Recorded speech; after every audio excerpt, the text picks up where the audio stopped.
FuboTV device connection process. FuboTV offers a seamless method to connect your account to various devices using an activation code.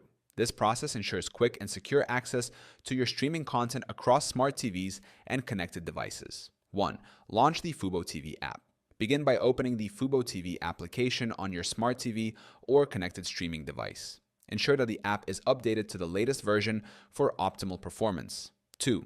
Navigate to the sign-in option. On the app's main screen, select the sign-in option. You will be presented with different methods to access your account. 3.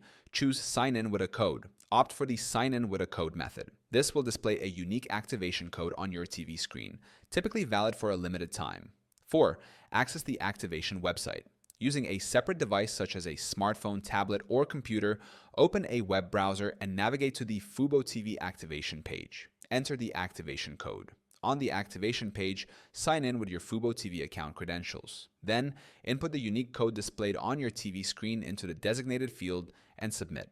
6th, confirmation and access. Upon successful entry, a confirmation message will appear in your browser. Simultaneously, your TV app will refresh, granting you access to your FuboTV account. By following these steps, you can efficiently connect your FuboTV account to your preferred device, ensuring a smooth and enjoyable streaming experience.